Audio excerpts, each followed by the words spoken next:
I talk about myself, I just wanted to say it's such a privilege to be with you guys here. I remember years ago talking with Phil and him kind of sharing what God was doing in his heart and the possibility of a church plant and what God could do. And we've been praying for you guys from Slovenia. And so then to be here with you is just a privilege.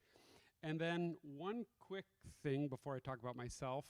I was having lunch with a pastor of a large church here in the area, and he said, "Hey, David, a lot of your job is leadership development. You've worked with leaders from, dozens of countries around the world. What have you learned about leadership?" And my answer, I thought for a second, and I said, the world needs more pastors like Phil Peterson. So that was my answer.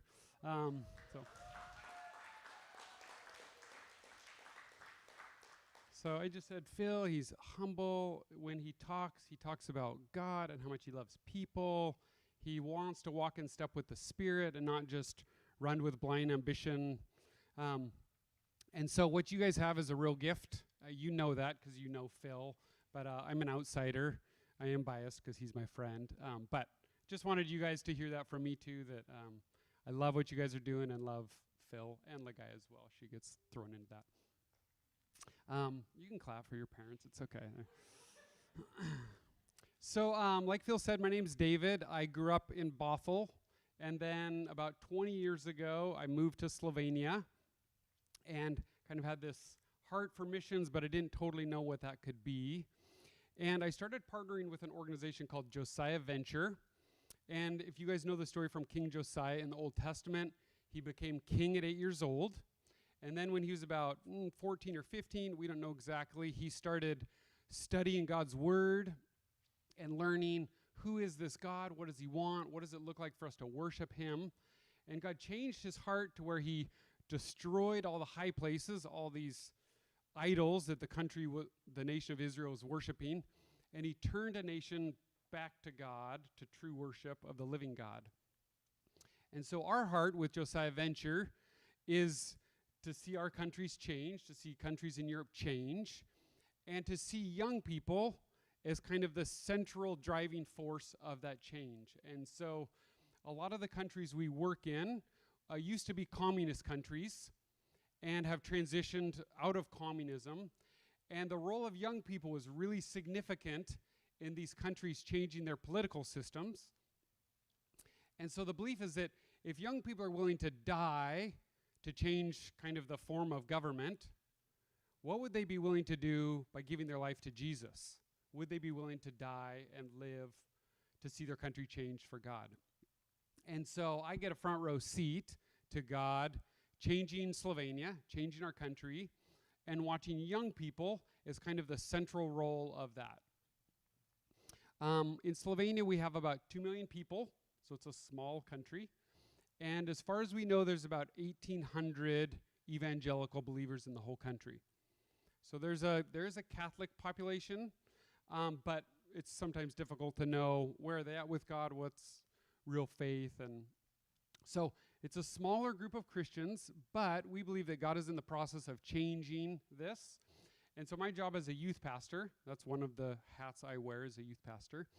And so at the church that we worked in for about 15 years, I got to be a part of all of these first-generation Christians come through, give their life to Jesus.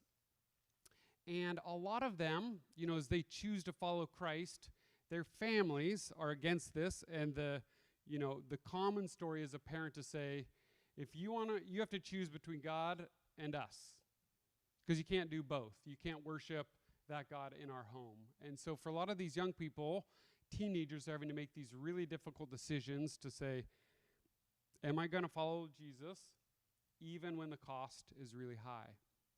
And so I've been able to watch dozens and dozens of these young people give their life to Jesus, even at a high cost, and then not just follow Jesus, but also become people who are making disciples themselves. And so within my youth group, there was a time where we had 4 generations of Christians. So someone that I led to the Lord led someone else to the Lord, who led someone else to the Lord, who led someone else to the Lord. And so they're all peers, but you have these different levels of people sharing their faith, leading them to the Lord, and then discipling them on.